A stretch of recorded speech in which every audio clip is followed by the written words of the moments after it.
খুবই কম সময়ে এবং এতটা সহজ পদ্ধতিতে আপনাদেরকে আজকে চিকেন তান্দুরিটা করে দেখাবো। ইভেন যারা এখনও পর্যন্ত চিকেন তান্দুরি কখনো ট্রাই করেননি তারাও তৈরি করতে পারবেন। তো চলুন দেখে নেওয়া যাক। লেটস কুকিং ইয়াম্মি ফুডে আপনাদের সবাইকে স্বাগতম জানিয়ে নতুন একটা রেসিপি নিয়ে চলে আসলাম। আশা করব একটি লাইক দিয়ে সবাই রেসিপিটা দেখে নেবেন। এখন একটি বলে আমি 5 পিস চিকেন অ্যাড করে দিচ্ছি এবং চিকেনগুলোকে একদম হাড় পর্যন্ত খুব ডিপলিভাবে এভাবেই চিড়ে নিয়েছি যাতে মশলাগুলো খুব ভালো করে ভিতরে ঢুকে যায়। আমার চ্যানেলে যারা নতুন বন্ধুরা তারা কিন্তু অবশ্যই একটি লাইক দিয়ে ভিডিওটা কন্টিনিউ করবেন। এখন আমি একটি বাটিতে 1 চা চামচ পরিমাণ আদা রসুন পেস্ট এবং 1 চামচ পরিমাণ জিরে পেস্ট অ্যাড করে দিয়েছি। এখানে আমি 1 টেবিল চামচ পরিমাণ গরম মশলা গুঁড়া, 1 চা চামচ পরিমাণ ধনিয়া গুঁড়া, 1 চামচ পরিমাণ লাল মরিচের গুঁড়া এবং এখানে আমি মিষ্টি দই অ্যাড করে দিচ্ছি। টক দইয়ের থেকে মিষ্টি দই দিবেন, তাহলে স্বাদটা কিন্তু খুব সুন্দর আসে।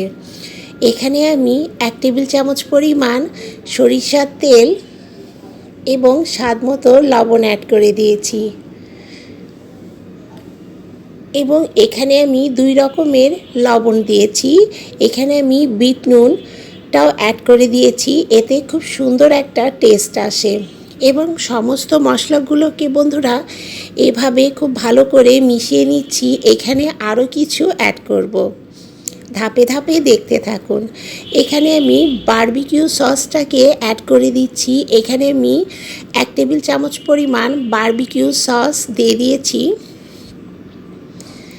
1 টেবিল চামচ পরিমাণ ভিনেগার এবং এখানে আমি 1 টেবিল চামচ পরিমাণ সয়া সস অ্যাড করে দিলাম। অ্যাড করে খুব ভালো করে মিশিয়ে নিতে হবে বন্ধুরা মশলাগুলোকে, কারণ এই মশলাগুলোই কিন্তু খুব ইম্পর্টেন্ট। যে চিকেনের ভিতরে মশলাগুলো যখন ঢুকে যাবে এর স্বাদটা কিন্তু খুব অপূর্ব আসবে। তো দেখুন বন্ধুরা, এই মিশ্রণগুলোকে চিকেনের মধ্যে দিয়ে দিয়েছি এবং এখন কিন্তু হাত দিয়ে খুব ভালো করে এভাবে ডলে ডলে প্রত্যেকটা চিকেনের পার্টের মধ্যে মশলাগুলোকে ঢুকিয়ে দিতে হবে, কারণ এখানে চামচ দিলে কিন্তু ভালো করে মশলাগুলোকে এইভাবেই ঢুকিয়ে নেওয়া যাবে না। তো আমার চ্যানেল যারা নতুন বন্ধুরা তারা কিন্তু অবশ্যই সাবস্ক্রাইব করে পাশের বেল আইকনটি প্রেস করে দিবেন এরকম নতুন নতুন রেসিপির জন্য, এবং পরিবার এবং বন্ধুদের মাঝে শেয়ার করতে কিন্তু একদম ভুলবেন না। তো দেখুন বন্ধুরা, এভাবেই সমস্ত মশলাগুলোকে খুব ভালো করে মিশিয়ে নিয়েছি এবং এই মশলাটাকে আমি 2 ঘন্টার জন্য ম্যারিনেট করে রাখছি। আপনাদের কাছে যদি সময় থাকে তাহলে আরও 4-5 ঘন্টা বেশি ম্যারিনেশন করে রাখলে এর ভিতরে মশলা। 2 ঘন্টা পর বন্ধুরা ফিরে আসছি। এখন আমি চিকেনগুলোকে ভেজে নিব।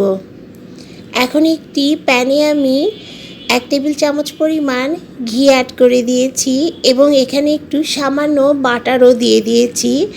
এখন আমি চিকেনের পিসগুলোকে সব দিয়ে দিচ্ছি। তো এভাবে সমস্ত চিকেনের পিসগুলোকে বন্ধুরা দিয়ে দিচ্ছি এবং এই চিকেনের পিসগুলোকে কিন্তু একটু সময় নিয়ে ভেজে নিতে হবে। আমি কিন্তু সমস্ত পার্টগুলোকে এইভাবে একটু ঢাকনা দিয়ে ঢেকে ঢেকেই কিন্তু এইভাবে আমি ভেজে নিচ্ছি। এখন আমি এখানে টমেটো সস এবং চিনি একসাথে দিয়ে একটি সস তৈরি করে নিয়েছি। এতে চিকেনের স্বাদটা এতটা দুর্দান্ত আসে বন্ধুরা, এই চিকেন তান্দুরিটা খেতে অসম্ভব মজার আসে এই সসটা যখন অ্যাড করে দিবেন। এবং এই সসটা দিয়ে আমি আবারও ঢাকনা দিয়ে ঢেকে ঢেকে এভাবে ভেজে নিচ্ছি। এখানে আমি কয়লা দিয়ে দিয়েছি যাতে স্মোকি একটা ফ্লেভারের জন্য। তৈরি হয়ে গেল আমার তন্দুরি চিকেন। হোপফুলি আপনারা যারা বাসায় ট্রাই করবেন অবশ্যই আপনাদের খুব ভালো লাগবে আজকের এই রেসিপিটা। তো রেসিপিটা ভালো লাগলে অবশ্যই লাইক করবেন, সাবস্ক্রাইব করবেন এবং আপনাদের মূল্যবান মতামত জানাতে একদম ভুলবেন না। তো ভালো থাকবেন, সুস্থ থাকবেন এবং সাবধানে থাকবেন। নেক্সট আবার রেসিপিতে অবশ্যই আপনাদের সাথে দেখা হচ্ছে। আল্লাহ হাফেজ।